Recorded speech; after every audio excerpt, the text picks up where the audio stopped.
South Africa has a very long history of xenophobic violence.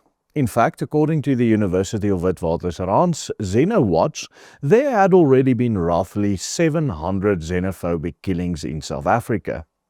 Large-scale xenophobic attacks are also not uncommon, as previously reported on this channel. And this is by far the most pressing populist issue in South African politics today.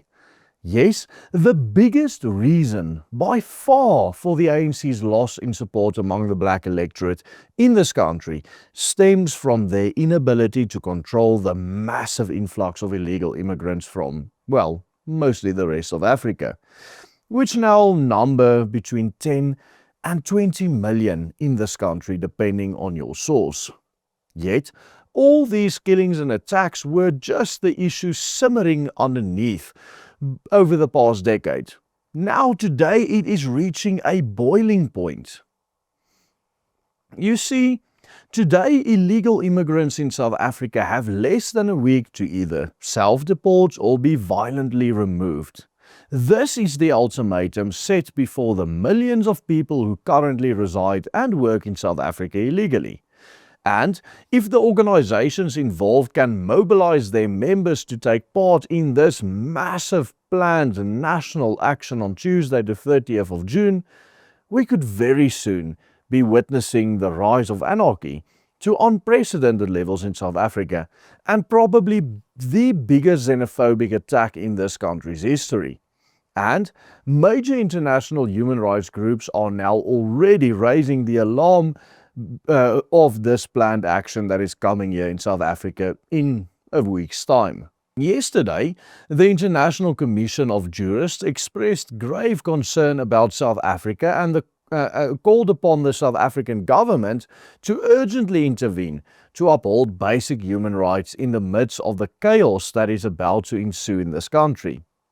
This comes after two of the most major anti-immigrant organizations called Operation Dudula and March have vowed to shut down the entire country and violently remove foreigners themselves if they do not self-deport within the next few days.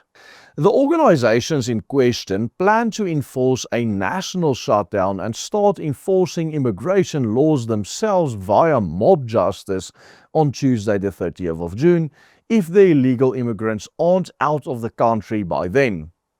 And despite all the calls from the government, from labor unions and from all other civic organizations not to go through with this planned action or operation, these two organizations and their hundreds of thousands of supporters are determined to go through with this action, despite even Helen Zille going to visit the leadership of these organizations. And if they do, this means that illegal foreigners have exactly 1 week to leave South Africa unless they want to face the threats or the threatened violence that these two groups say that they will use in order to get them out of this country. Stay tuned, because in today's video we are going to explore how this planned anarchy bound to occur within a week from now might constitute the end of the relations or race relations between South Africans and citizens from abroad that work here in South Africa as we know it. Over the past 2 decades, South Africa has time and time again made international headlines because of violent xenophobic attacks against foreign nationals in this country. This operation has ever since been making headlines because of its anti-immigration actions in and around Soweto. This organization, whose name is a Zulu word which translates as to force them out, has made it its mission to attempt to force the millions of illegal immigrants in this country out with violence, claiming that the ANC and the GNU government is unwilling to uphold immigration law in this country. In May 2023, the movement held a consultative conference in Johannesburg where members resolved to enter electoral politics and contest elections. And in September of that same year, Dudula formally registered as a political party, although it has yet to indicate whether it will actually contest elections or not. March, on the other hand, was founded even more recently in March of last year in Durban, KwaZulu-Natal.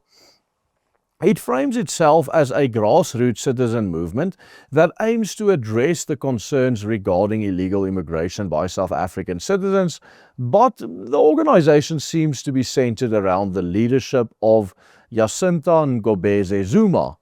She is consistently identified as the founder and national leader by media reports, as well as the organization itself. Ngobese Zuma is a well-known former radio presenter who worked at stations such as Vibe FM, Inanda FM, Gagazi FM, and later, of course, Vuma FM.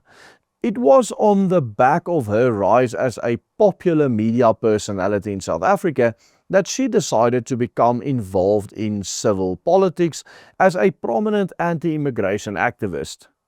In her speeches, she continually emphasizes the need for stronger border control and stricter enforcement of our immigration laws in this country. And it was March and March under the leadership of Ngobese Zuma who actually came up with this deadline for foreigners in South Africa, exactly a week from today. And recently, of course, Jacob Zuma and his MK party, which has for months refrained from becoming too engaged with the whole immigration debacle, has announced that it would place its weight behind Ngobese Zuma's movement. This was a massive political development in light of the fact that Zuma is by far the most popular political figure in South Africa today, as well as the fact that the ANC and its offshoot parties were, for the time being, at least from 1994, Pan-Africanist in their ideology. This means that they believed in a political system where all black people are equal, no matter which country they are from, and they wanted to frame the entire political ideology around this idea of black versus white. And in this idea of black versus white, a black Nigerian and a black Zulu in South Africa should have the exact same equal rights and should also be on the same side against this fight, in this fight against white or white people. So the MK party breaking away from this Pan-Africanist sentiment into a more populist nationalist sentiment is the first time ever that a political party that is an offshoot of the African National Congress have moved away from Pan-Africanism, which is something, an ideology that is still dearly held by parties such as the EFF of Julius Malema, as well as the vast majority of the ANC.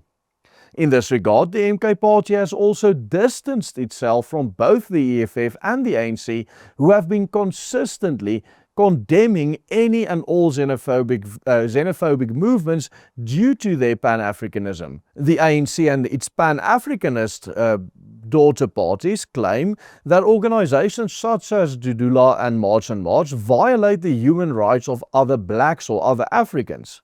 In fact, Julius Malema even recently argued for abolishing all borders in Africa altogether, as we have reported on this channel before. But now the time for illegal immigrants in South Africa seems to be running out quickly. Of course, the vast majority of the populace in this country is heavily and vehemently anti-immigrants.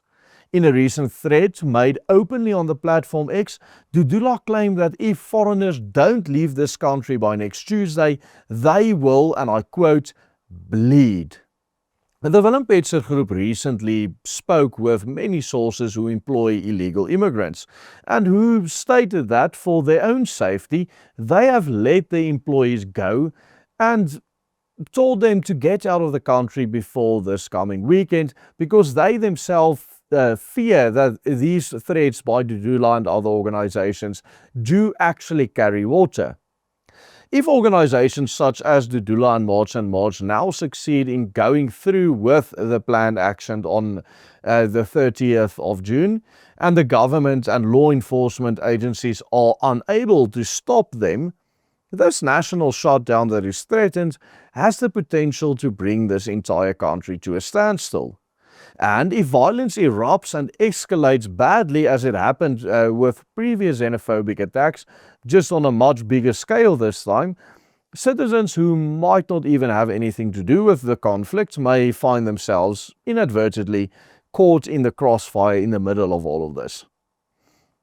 You see the threat of vandalism and property destruction, and even the threat to the lives of people who are employing these so-called illegal immigrants, and who also just might be looking like they are employing these illegal immigrants, are very, very real if the situation gets out of hand, and especially if the employers get targeted.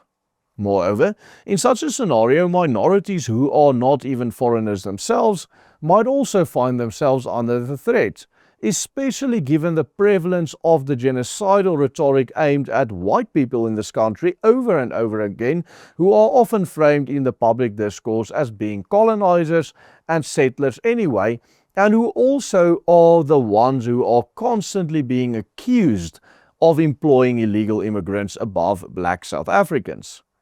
Ultimately, if private civic organizations are able to announce a date on which they will enforce the law themselves, and the state proves unstable to stop them, then South Africa will have crossed a line from which it may very well not return.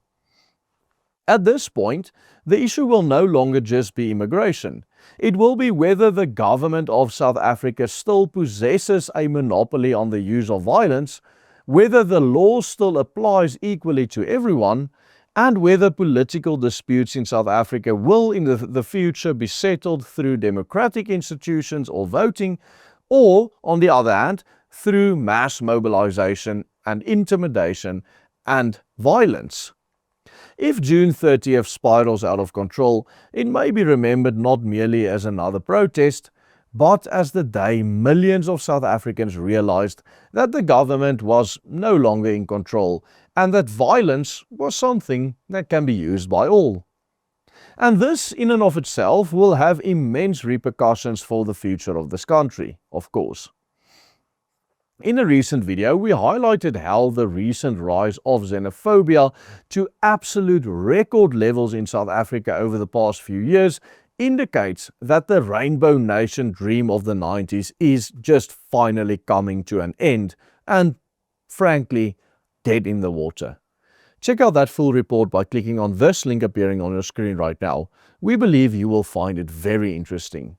And if you do appreciate the content we produce here, please consider supporting our work by becoming a paying member of the Willem Petzer Group. Invest in us and the work we are doing by simply following the easy steps on the banner below. Goodbye and God bless.